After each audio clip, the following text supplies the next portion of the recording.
Yay, we are live. Hello, everybody, and welcome to this episode of Let's Talk About.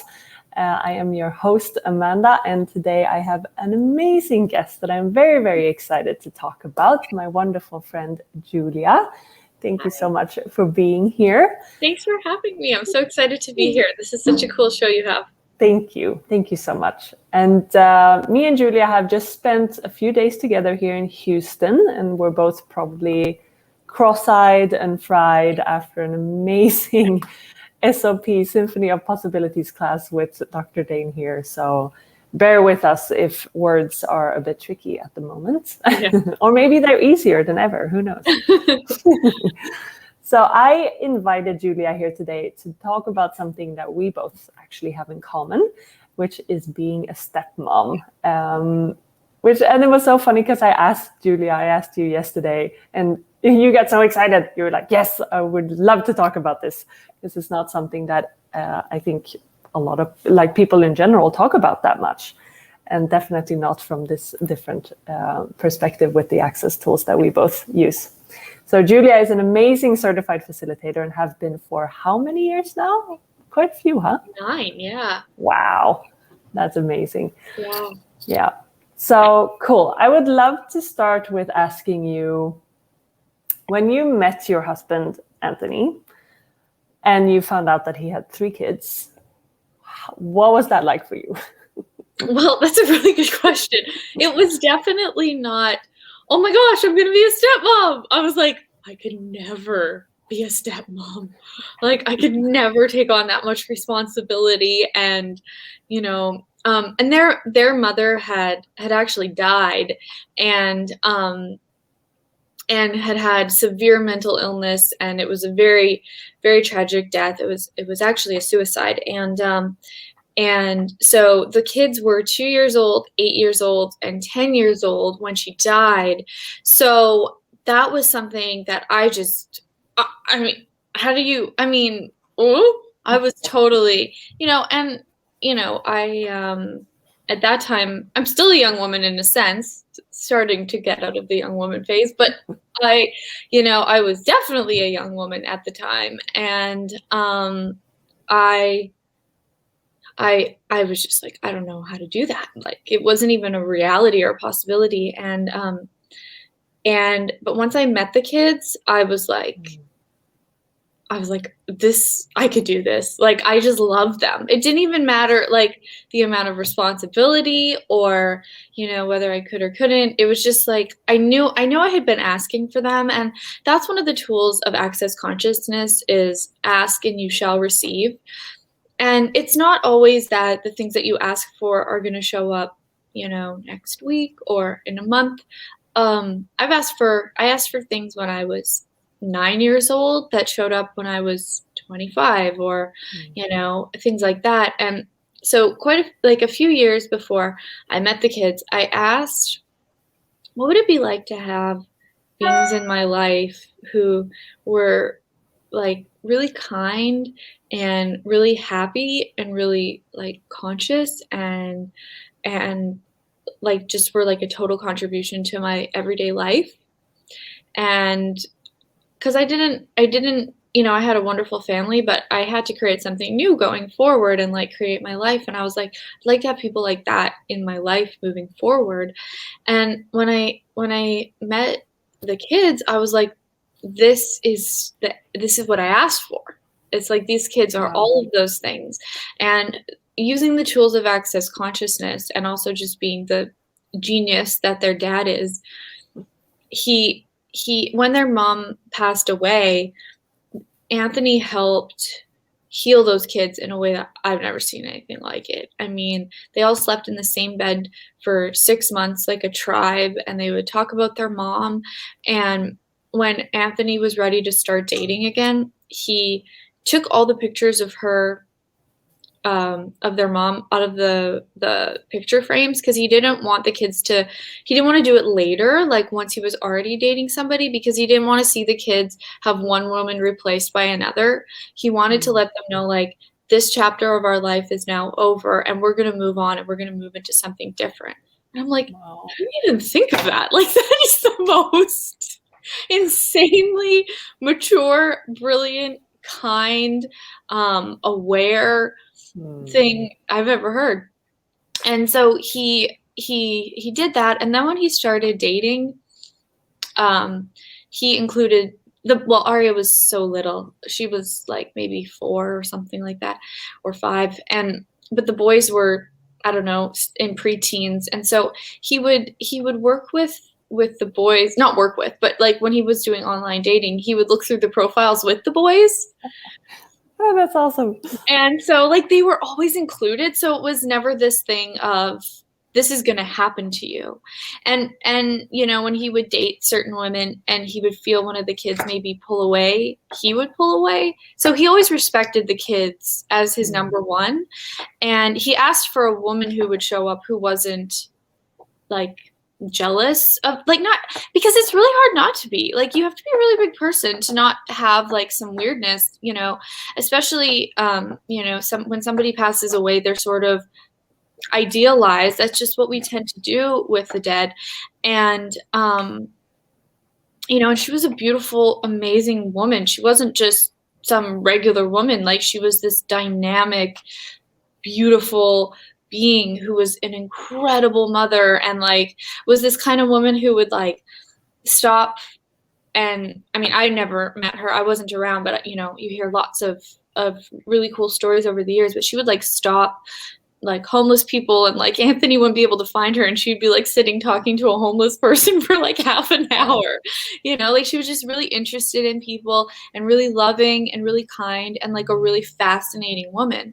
And so one of the things that Anthony asked for was somebody who like could handle that, you know what I mean, and like not want to control the situation, or like, so it was really great that I was so young in a sense, and didn't want to have children of my own, because that might have been a little bit hard on Aria, you know, to come in and have another kid. I mean, it could have worked, you know what I mean, you know, but we wouldn't have made anything work. But it was like it just, the way that things worked out so well, and so the stage was just set really well because of Anthony's intelligence and what he asked for.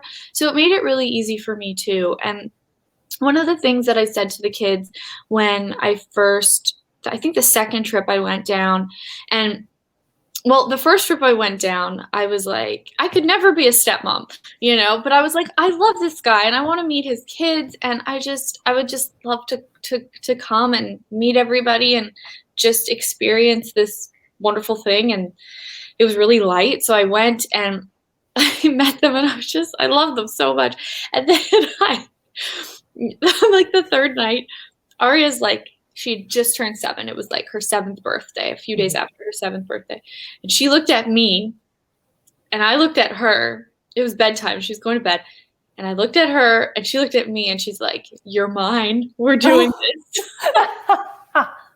It was the most clear message I'd ever received in my life. And I'm like, amazing. Okay. I was like, I'd love to. I'm scared as shit, but I would love to. That's amazing. Wow. Wow. And yeah, thank you for sharing all of that. Like, wow, that's amazing. I've shared the story in full. And like then the second time that I came down, you know, I'd already made, in that second when Aria's like, "You're mine," I'm like, okay, I'll be yours for the rest of your life. Like maybe, I don't know what will happen, you know, with my relationship with her dad, or like, but it was a whole commitment to everybody. Like it was just, like Gary Douglas, the founder of Access, talks about being owned by others and how that's actually a gift to you, because it's like a true commitment. And when you are willing to be owned by something, you'll do whatever it takes to make it work. I mean, there's different caveats like abuse or things like that, but for the most part, it's like you will give everything that you have to it and make it as great as it can be. And I made the decision to be owned 3 days after I met them, and I was scared. I mean, there was lots of times when I was like, I don't know if I could do this. And I would go up to the bedroom and everybody would be talking, and the kids are all very like talkie. Like they're always talking, everybody, and Anthony would be talking. So there would be like at one given time, like 3 people, they don't even notice each other talking to me. So 3 people or 4 people maybe would be talking to me at the same time, like wanting attention or whatever or something. And I would be like, you guys, there are too many people talking to me at the same time. And then I would start crying, like literally crying, because it wasn't funny at the time. I was scared. I bet. It must have been slightly overwhelming. I can imagine. And not to mention that I moved from a different country, a different culture. I left all my family, all my friends, and moved to South Carolina, which is like the most random state in all of America. And so, and so I would run upstairs and I would like put my head under the covers and just cry, and everybody'd be like, what? Like, they were just being them, but it would make me cry. It was terrible. As you say, it's funny now, but I can imagine it was not as funny then. No, it was not as funny then. And, now the boys are 21 and 18, and Aria she'll be 13 in a couple months. So it's like, it's a totally different thing than it was, 6 years ago when I came. But what I was going to say was the second time I went to visit was I had a chat with the kids too. And I don't know how I thought to do this, but it was just some awareness that I needed to do. And I started just thinking about, like, what if I was them? Like, what if it was my dad? I started thinking about my dad and like if my mom passed away and like what that would be like for me. And I was like, ooh. And so I said to them, we were on a long car trip, and I turned around in the car and they were all 3 sitting in the back seat. And I said to them, you guys, like, if like I was going to stay for a month the second time I came.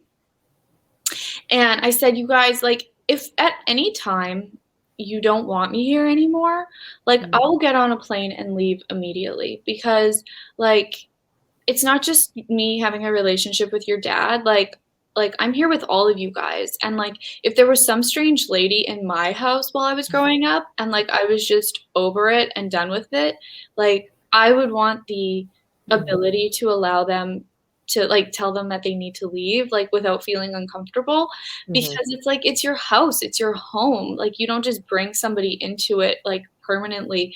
So I said that to them, as and they were just like pipsqueaks kind of, and well, Elijah was 15, but the other 2 were smaller, and the peace that came over them because that they had the choice for me to leave, I think really helped too, like because they've never been the way that a lot of stepkids can be.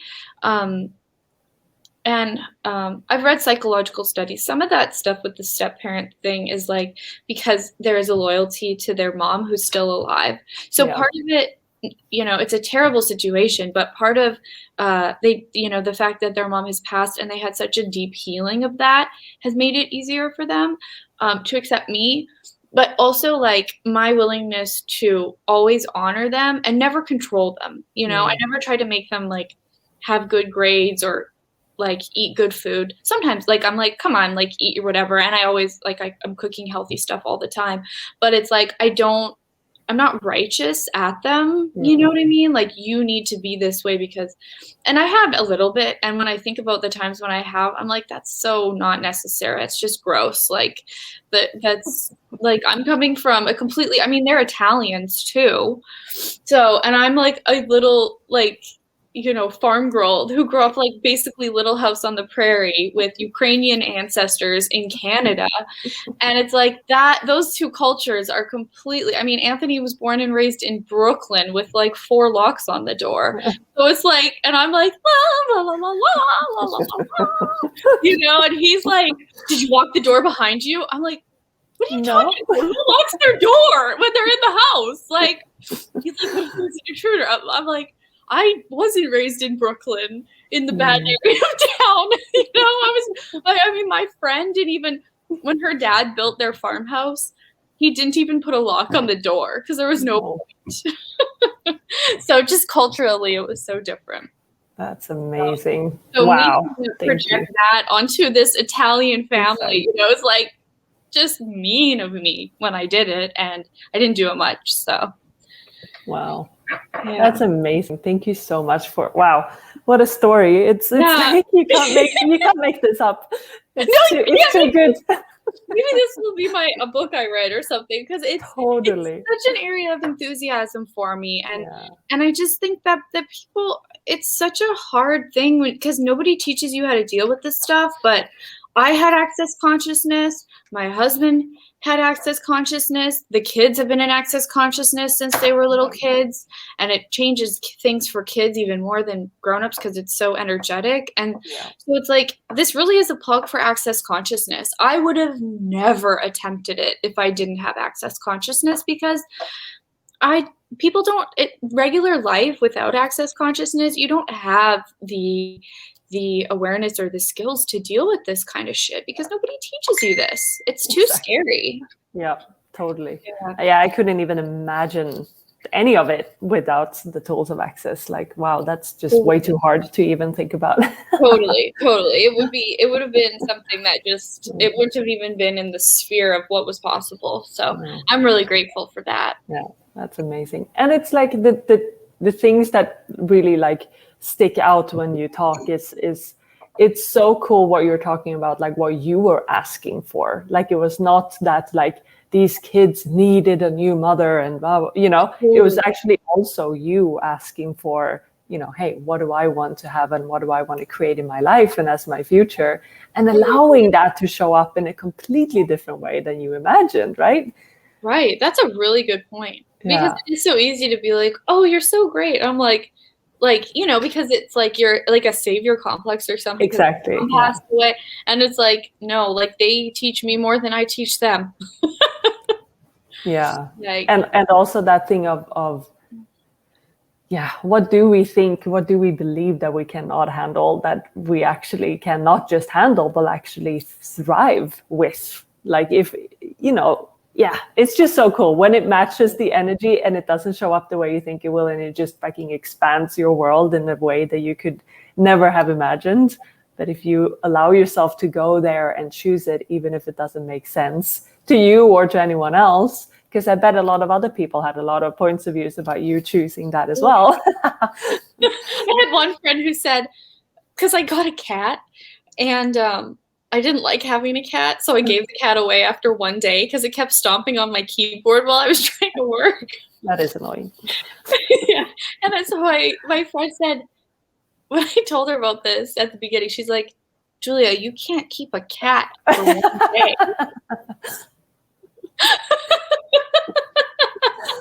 Oh, goodness. Too funny. Yeah, very funny. Cool. But yeah. Wonderful. I feel like we could probably talk about this for like a day, if not more. But yeah. Thank you so much. Thank you for being willing to be open and sharing and vulnerable and like, hey, this is, yeah, it's really, really cool. And it's super inspiring to me as well, of like, fuck, really that part of like the universe actually doesn't give us more than we can handle, and we can handle way more than we think. Totally. Wonderful. Yeah. Thank you so much, Julia, for joining me here today. It was really fun, and I'm really, really grateful. Thank you. And thanks for thinking of the topic, because as soon as you said it yesterday, I was like, yes, because nobody's ever really asked me to talk about it, and it's something that could have been, you know, that I really did turn into an area of like total thrival, using the tools of access and trusting myself. So it is exciting to talk about that. So Andrea is writing here that Luca sends his love to Vincent. Oh, awesome. Hey, Andrea. That's awesome. I will send his love from one son to the other. Exactly. Wonderful. Well, thank you, Julia. And yeah, we'll talk again soon, I hope. Awesome. Thank you so much, Amanda. Bye-bye. Thank you. And thank you, everyone. Ciao.